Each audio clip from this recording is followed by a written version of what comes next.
హృదయపూర్వక శుభాభివందనాలు తెలియజేస్తున్నాను.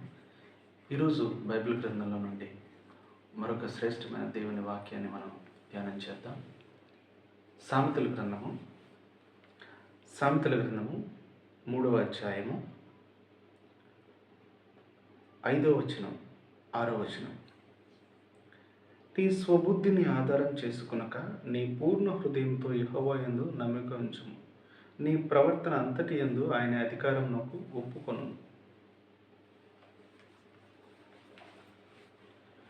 నీ స్వబుద్ధిని ఆధారం చేసుకోకుండా నీ ప్రవర్తన అంతటి యందు దేవునికి అధికారమే. దేవుణ్ణి ఆధారం చేసుకొని జీవించటం అలవాటు చేసుకోవాలి. దయచేసి గమనించండి.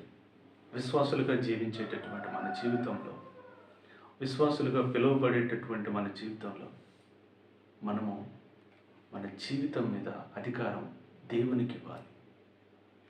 దేవుని చేతిలో మన జీవితం పెట్టాలి.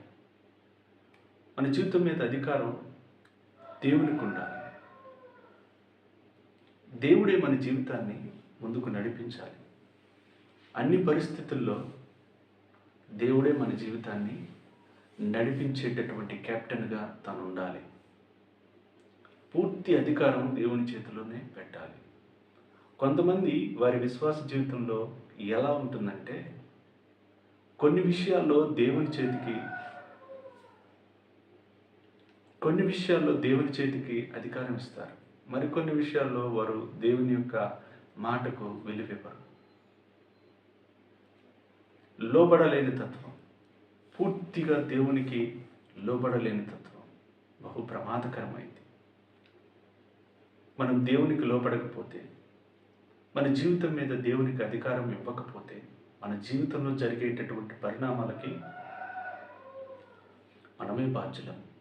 మన జీవితంలో ఎదురయ్యే పరిస్థితులకు మనమే బాధ్యులం. ప్రియ సహోదరుడా, సహోదరి, ఇప్పుడు నీ జీవితం మీద అధికారం ఎవరికి ఉంది? నీ జీవితంలో కెప్టెన్గా, నిర్ణయం తీసుకునే వ్యక్తిగా, నిన్ను ముందుకు నడిపించే యొక్క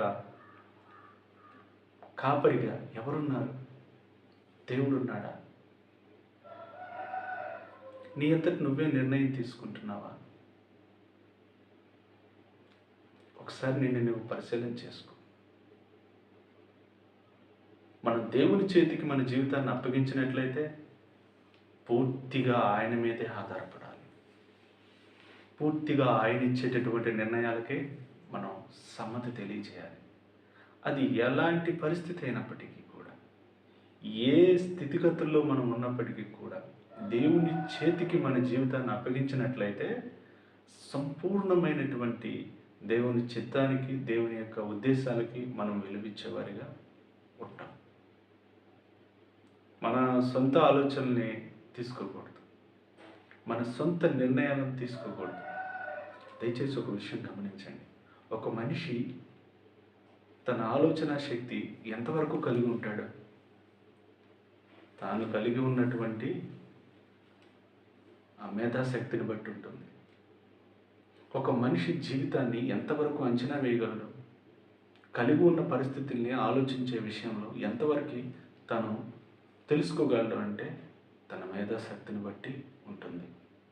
కానీ దేవుని చేతికి మన జీవితాన్ని అప్పగించినట్లయితే, దేవుని చేతిలో మన జీవితాన్ని పెట్టినట్లయితే, సమస్తము పరిశీలించి తెలుసుకోగలిగిన దేవుడు, సమస్తము గ్రహించగలిగినటువంటి గొప్ప దేవుడు, జరగక మునిపే పరిస్థితులన్నిటినీ గ్రహించి స్పష్టంగా చూస్తున్నటువంటి దేవుడు మన జీవితంలో ఏది ఉత్తమమో దాన్నే జరిగిస్తాడు. ఏది క్షేమకరమో వాటినే దేవుడు జరిగిస్తాడు. అందుకే బైబిల్ గ్రంథం స్పష్టంగా తెలియజేస్తున్న విషయం ఏంటో తెలుసా? ఏది ఉత్తమమైనదో, ఏది మేలైనదో, ఏది క్షేమకరమైనదో దానిని మనము చేయాలి. దాని విషయంలో మనం శ్రద్ధ వహించాలి. ఈరోజు అదే దేవుని యొక్క వాక్యం మనకు తెలియజేస్తుంది. మేలైన విషయాల యందు మనం స్పష్టత కలిగి ఉండాలి. అలా ఉండాలంటే దేవుని యొక్క కృప మనకు తోడుండాలి. ఈరోజు దేవుడు బైబిల్ గ్రంథం ద్వారా అదే తెలియజేస్తున్నాడు. నీ సొంత ఆలోచనలతో నీ సొంత నిర్ణయాలు తీసుకుంటే వాటికి నీవే బాధ్యుడిగా ఉంటావు. దేవుని చేతికి నీ జీవితాన్ని అప్పగిస్తే, దేవుణ్ణి ఆధారం చేసుకొని నువ్వు జీవిస్తే నీ జీవితం మీద దేవునికి హక్కు ఉంటుంది, అధికారం ఉంటుంది. తన క్షేమకరమైన మార్గంలో నిన్ను సురక్షితంగా దేవుడు నడిపించగలడు. ప్రియ సహోదరుడా, సహోదరి, ఆత్మీయులుగా, విశ్వాస జీవితాన్ని జీవిస్తున్న ఈ లోకంలో అనేక మంది చేస్తున్న తప్పేంటో తెలుసా? జరిగిస్తున్న పొరపాటు ఏంటో తెలుసా? తమ సొంత ఆలోచనలతో తమ జీవితాన్ని తామే నాశనం చేసుకుంటున్నారు. తామే తమ జీవితానికి అడ్డంకులుగా మారుతున్నారు. తామే తమ జీవితంలో లేనిపోని కష్టాలను కొని తెచ్చుకుంటున్నారు. కారణం ఏంటంటే దేవుణ్ణి ఆధారం చేసుకుని జీవించడం వారికి ఇష్టం ఉండదు.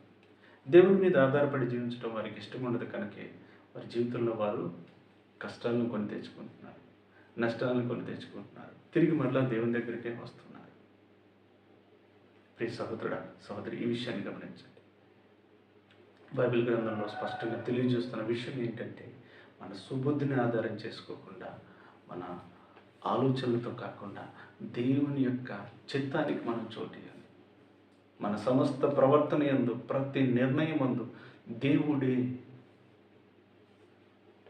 తుది నిర్ణయం ఇచ్చేటటువంటి వ్యక్తిగా ఉండాలి.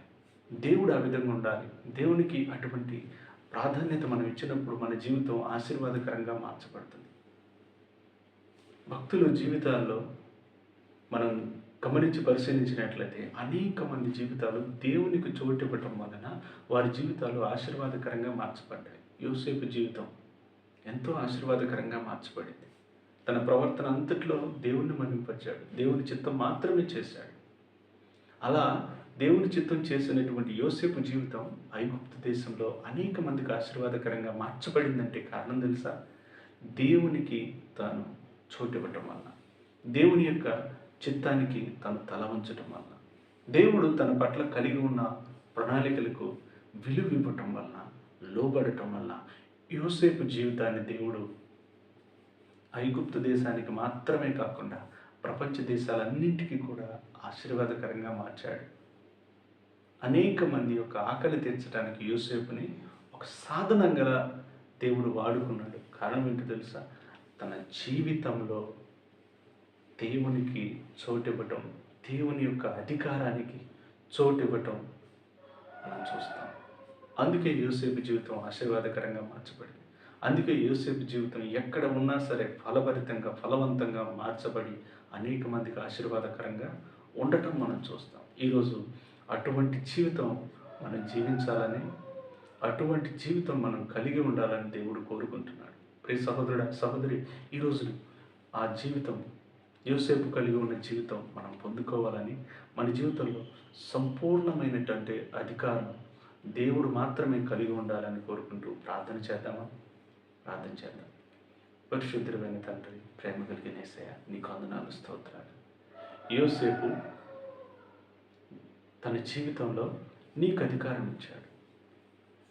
నీ యొక్క నిర్ణయాలకు, నీ చిత్తానికి తన జీవితంలో చోటిచ్చాడు. కాబట్టే ఆశీర్వాదకరంగా మార్చబడింది తన జీవితం. అనేక మందికి దీవెనకరంగా మార్చబడింది తన జీవితం. అయ్యా, ఈరోజు మా జీవితం మీద మేము కూడా నీకు అధికారం ఇచ్చి సంపూర్ణంగా నీకు లోబడి జీవించుటకు మాకు శక్తిని దయచేయండి, కృపను దయచేయండి.